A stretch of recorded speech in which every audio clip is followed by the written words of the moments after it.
up and going out of bed. And I promise that one day I'll feel fine. And I promise that one day I'll feel alright. Warahmatullahi wabarakatuh. Nama saya Emil dan Rafif Ahnaf dari Fakultas Psikologi, jurusan Psikologi UIN Maulana Malik Ibrahim Malang. Di sini saya akan sedikit membahas tentang kesenjangan pendidikan dan kemerosotan moral yang terjadi pada pelajar. Globalisasi yang terjadi saat ini banyak membawa perubahan yang sangat signifikan, tidak hanya dalam segi iptek, tetapi juga membawa banyak perubahan di berbagai aspek kehidupan lainnya. Dan bagi kaum milenial yang tidak bisa hidup tanpa teknologi, hal ini dapat berdampak pada kemerosotan moral dan kesenjangan di berbagai aspek, terutama aspek pendidikan, akibat efek negatif dari globalisasi. Padahal dalam Pancasila sebagai ideologi dan dasar negara kita sudah mengatur itu. Pancasila mengandung banyak nilai yang ada di dalamnya. Terdapat nilai moral yang tercermin dari nilai sila kedua, yakni tentang tata krama, sopan santun, dan lain-lain. Dalam Pancasila juga terdapat hak keadilan sosial yang tercermin dari sila kelima, seperti hak untuk mendapatkan pendidikan, hak untuk mendapatkan fasilitas kesehatan, dan lain-lain. Lantas pada saat ini, mengapa moral para pelajar semakin merosot dan mengapa ketimpangan dan kesenjangan di dunia pendidikan masih terjadi? Apakah nilai-nilai yang ada dalam Pancasila sudah tidak diterapkan? Baik, di sini saya sudah bersama narasumber kita, Bapak Haji Ahmad Zaini, selaku Kepala Dinas Pendidikan Kabupaten Pamekasan. Assalamualaikum Bapak. Waalaikumsalam warahmatullahi wabarakatuh. Bagaimana kabarnya? Baik. Alhamdulillah baik. Baik, di sini saya akan sedikit membahas tentang kesenjangan di dunia pendidikan dan kemerosotan moral yang terjadi pada para pelajar kita. Pertanyaan yang ingin saya ajukan, bagaimana tanggapan Bapak tentang kemerosotan moral para pelajar yang terjadi saat ini? Apakah ada faktor dari proses pembelajaran mereka di sekolah? Kemerosotan moral pada masa sekarang itu disebabkan oleh banyak hal ya. Yang pertama, yang paling dominan itu adalah budaya luar yang tidak terfilter melalui media sosial. Jadi globalisasi lewat internet ini memiliki pengaruh yang sangat besar. Karena konten-konten yang ada di media elektronik, di YouTube, kemudian di Google, kemudian di media sosial lainnya, itu hampir kurang terfilter. Jadi anak-anak itu bisa memilih sesuai dengan kesukaannya, bukan memilih sesuai dengan kebutuhannya. Kebutuhan dalam konteks kebutuhan moralnya, kemudian kebutuhan keilmuannya, dan sebagainya. Ini memiliki pengaruh yang cukup besar kepada anak-anak kita. Kemudian yang kedua, aspek sosial masyarakat. Jadi di masyarakat kita ini juga memiliki pengaruh yang sangat besar. Jadi budaya hedonisme, kemudian budaya-budaya yang timbul materialisme di masyarakat ini juga memiliki pengaruh.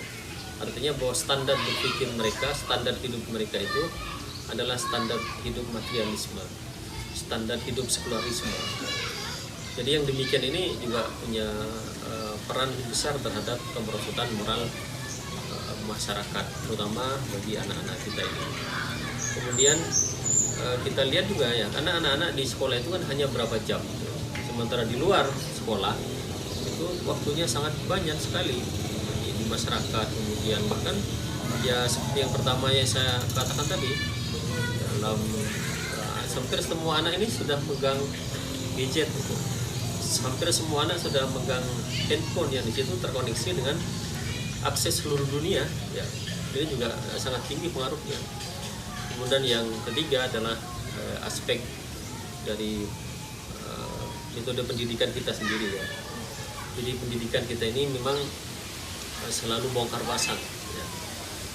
Jadi pada saat ini menggunakan metode begini, kemudian pola pendidikan begini, itu selalu berubah-ubah. Memang perubahan ini sebenarnya wajar saja karena tuntutan dunia juga berubah.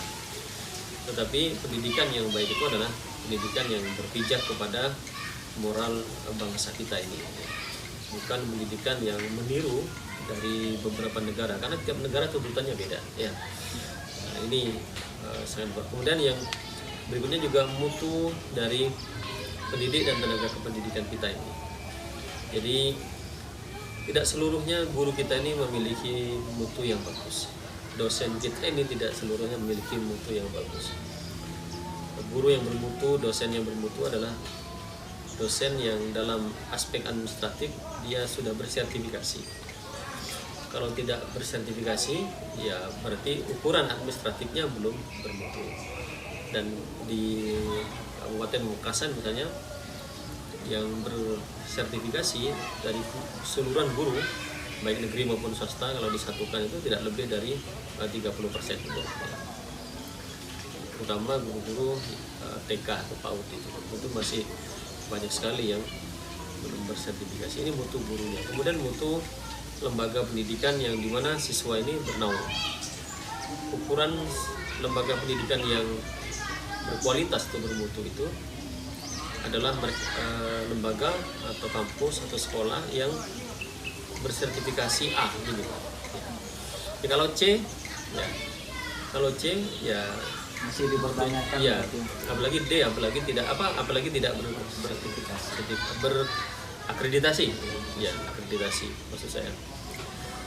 Jadi tidak mungkin ada seorang anak berkualitas dididik oleh tenaga kependidikan yang belum berkualitas. Ya.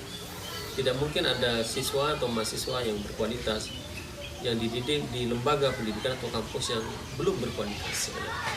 Ini faktor-faktor yang mungkin muncul. Jadi bukan hanya dari faktor pembelajaran di sekolah Bukan. mengakibatkan Ya, kemerosotan moral. saya lihat yang dominan adalah aspek Globalisasi. ya, informasi yang tidak terfilter. Jadi kita harus lebih bisa memfilter budaya-budaya luar yang masuk di negara kita ini. Ya, intinya peran sekolah itu penting sekali, memberikan arahan kepada anak-anak apa yang harus mereka akses. Di samping harus diawasi oleh Ya. orang tua. Nah, peran orang tua ini sangat penting sekali di rumah. Karena orang tua ini lebih banyak bersama anaknya daripada gurunya. Ya. Maka peran orang tua ini juga sangat penting sekali.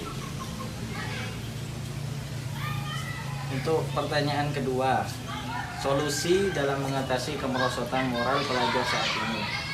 Bagaimana tanggapan Bapak tentang solusi masalah ini? Memperbaiki itu kan lebih efektif kalau dengan sistem. Memperbaiki itu lebih efektif. Contoh misalnya pemerintah sekarang ini telah memblokir ya, situs-situs porno. Itu sangat efektif sekali itu bagi anak-anak. Kemudian pemerintah melakukan pengawasan terhadap situs-situs yang tidak layak untuk siswa. Kemudian yang kedua, dari lembaga pendidikan sendiri yang mereka memberikan aturan yang lebih ketat lagi kepada anak didiknya, mana yang harus mereka konsumsi, mana yang tidak pantas mereka konsumsi. Kemudian yang ketiga adalah orang tua ya. Jadi orang tua ini harus memiliki peran dan pemahaman yang sama dengan guru.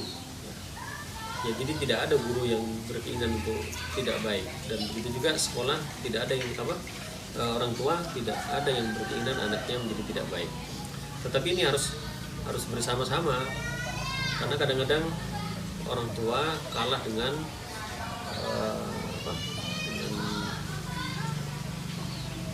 dengan keinginan untuk memanjakan anak-anak itu. Jadi mereka sehingga menjadi tidak terkontrol. Jadi sistem gitu, pemerintah, sekolah, dan di orang tua ini sangat penting sekali. Untuk topik yang kedua tentang kesenjangan yang terjadi di dunia pendidikan.